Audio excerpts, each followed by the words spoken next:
Ajlan Gharim is an artist and a maths teacher from Riyadh in Saudi Arabia, and much of his work interrogates the ways in which society and political and cultural dynamics are changing quickly in Saudi Arabia.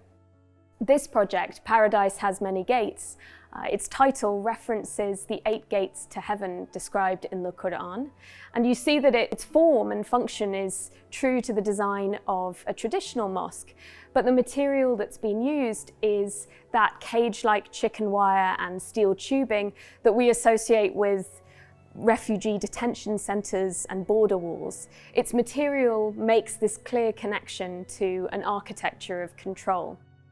And there's a tension, a provocation in the use of that material, but at the same time it renders the mosque open to the elements, transparent and visible. And when it's shown in the West, I think the installation serves to demystify Islamic practices for those in those countries and to strike at that fear of the other that is so often at the heart of Islamophobia. And Ajlan really intends for the mosque, wherever it's produced, to be a space of community and to invite people of all faiths and all backgrounds to spend time in the space and experience it together. We're showing the installation in the form of 2 large-scale prints, artist prints that Ajlan himself took, a video that he produced of the mosque being animated by the people who've helped to produce it in the desert, and a scale replica of the dome of the installation so that visitors can get a sense of the materiality of the project and its sheer size. GOLNAR ADILI is a multimedia artist based in New York. GOLNAR was born in the USA but returned to Iran at a young age with her parents shortly after the 1979 revolution. Her father was an activist and was exiled shortly afterwards, and this separation from her father really marked the rest of GOLNAR's life. Much of her practice is about understanding her personal identity and her relationship to her father through Persian language and his writing. What you see in these 2 works, Ye Harvest from the 11-page letter, is that she found a particular letter in this meticulous archive of correspondence that her father left after his death. She chose a particular letter that he wrote to a lover, which was 11 pages long, and from it she extracted or harvested each time that the Persian letter Ye was used by him in a word in the letter. And she pulls each instance out of the letter itself and collages it delicately underneath. For her, this particular letter, Ye, which is the last in the Persian alphabet, became a place where she could find her father's emotions somehow. It's curved like a wave or like a spoon and felt to her a way of understanding him through his handwriting. So she copies each instance of the letter meticulously, and in this monumental 10-meter-long installation, they take physical form. She starts encoding the letter through the instance of each Ye, so the distance between them reflects the distance between them in the letter. And it's a project that is quite abstract, of course. You can no longer read anything in the letter, but to me it's quite a powerful rumination on grief as a universal human experience, and a way, it's almost as if GOLNAR is trying to intuit in her father's handwriting some secret of his character. HADEYEH BADRI is a designer and a textile artist based in Dubai, and while she was a student in the US, she fell in love and felt a connection to the loom and to weaving. We're showing 3 weavings in the exhibition that are from a series inspired by her late aunt, Shahnaz Badri. And Shahnaz was in her 30s when she was diagnosed with Parkinson's. And in the last years of her life, HADEYEH became her primary carer and spent a great deal of time with her. After her death, HADEYEH discovered, or got to look more closely at, these diaries and journals that Shahnaz had kept, in which she would write lines of poetry and practice her handwriting, doodle little pictures, write prayers and letters to friends and family, things she never really intended to send. And it's these materials that have really become the source for HADEYEH's weavings, and the weaving, her way of speaking directly to her aunt. So you see in them fragments of her handwriting, little unfinished drawings that Shahnaz had begun, a parrot here on this one, a love heart on the middle of this. And all of them are characterized by this sort of weft that appears at the side, this secondary weft to the work, often brightly colored. And this is where HADEYEH kind of situates herself in each piece as a background layer in Shahnaz's story. Something important about the work is that HADEYEH was inspired by a pre-Islamic trope called al-wuquf ala al-atlal, or standing by the ruins. And in poetic terms, this was when a poet would visit a site of architectural decay or of mourning and reanimate its lost past through language. And so HADEYEH conceives of these weavings as a kind of imperfect monument to Shahnaz, pieces that look as though they're on the brink of unraveling, but are actually surprisingly resilient. KALLOL Datta is a clothing designer based in Kolkata in India. But KALLOL grew up in the UAE and Bahrain and experienced growing up this fascination for a range of clothing practices and traditions and garment styles from across South Asia, the Middle East, North Africa, the Korean peninsula and the Indian subcontinent. And you can see all of these global influences in his clothing, which is characterized by an experimental form of pattern cutting, which enables him to layer garments on top of each other and create new silhouettes from that.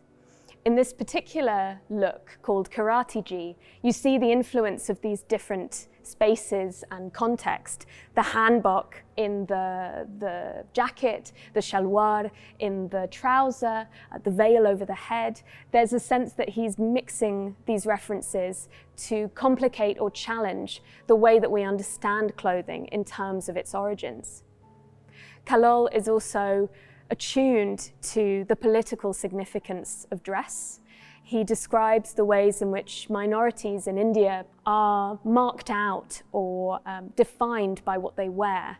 And so much of his clothing is about countering this Islamophobia in many cases. His use of veiling and enveloping and swaddling the body is about challenging the way we understand Islamic dress and the way we think about gender in clothing. We're showing these 3 looks on mannequins, and at the back of the space we've included 2 large-scale contextual images. These are photographs that KALLOL has commissioned from a photojournalist, Parok Sarungbam, of his looks. And I love the way they draw attention to that irreverence and gender neutrality in his practice. FARAH FAYYAD is a graphic designer from Beirut, Lebanon, and much of her work involves typography and calligraphy, but also screen printing. She runs a small press in Beirut. And so the 2 projects that we show in the Jameel Prize nod to these elements of her practice. The first is a contemporary typeface called Kufr that she designed inspired by the historic calligraphic style of Kufi. And FARAH retains many of the visual features of historical Kufic, but adapts them for contemporary use. For instance, in the ways in which the letters connect, or in certain cases cascade one on top of the other rather than side by side. These are elements that a calligrapher hundreds, thousands of years ago may themselves have used. She's taking these historical gestures and coding them within the typeface for use by contemporary designers today. The other project of FARAH's is one that she initiated during the political uprisings in Lebanon against the government in October 2019.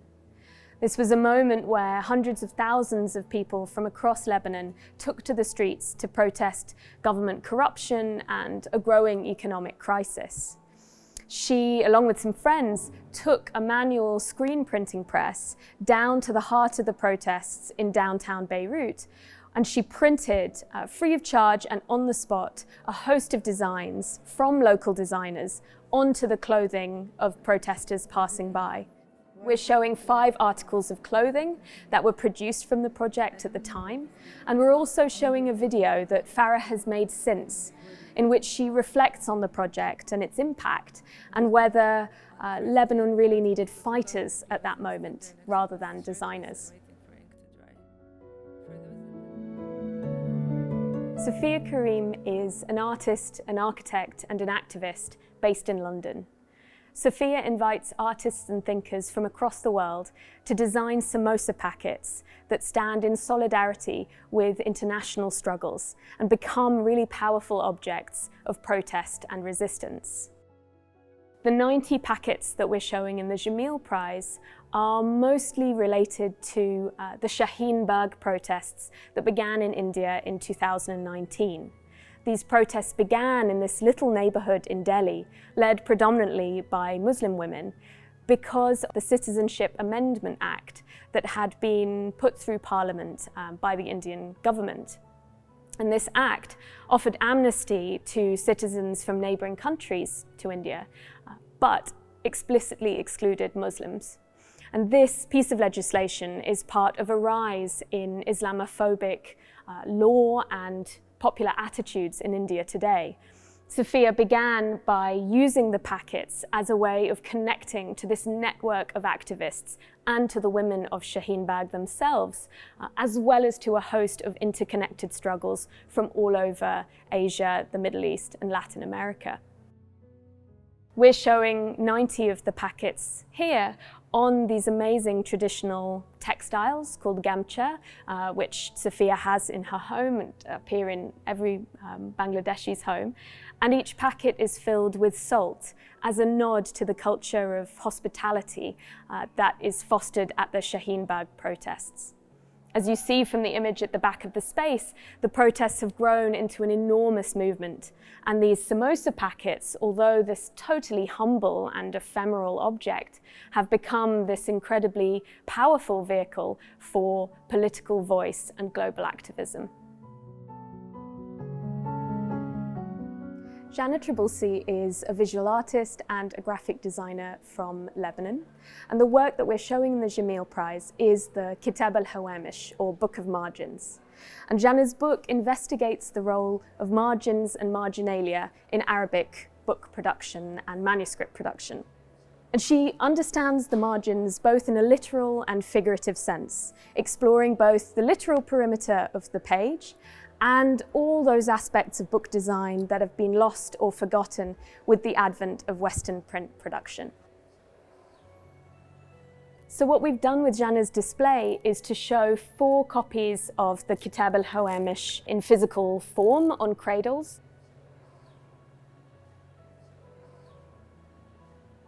And then we've created reproductions of several spreads that operate like books in these 2 display sections. Chapter 1 is contained throughout the book in this black box in the center of the page. And this is a chapter devoted to language itself, to calligraphy, to proportion, to recitation, and the ways in which language is connected to the body. Chapter 2 encircles it in the blue margins throughout. You can see here a recipe for red ink made from pomegranates, comes from this book about the rituals and practices of the scribe or the calligrapher. Chapter 3 is about the materiality of books themselves and the ways in which parchment was traditionally made from animal bellies.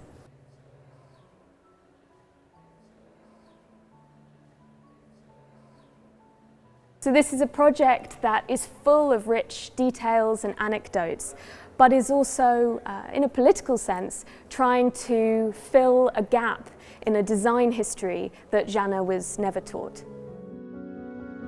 BUSHRA WAQAS Khan is an artist based in Lahore in Pakistan, and BUSHRA was trained originally as a printmaker, but has in recent years turned her practice to creating these incredible miniature dresses. Super elaborate and delicate and inviting.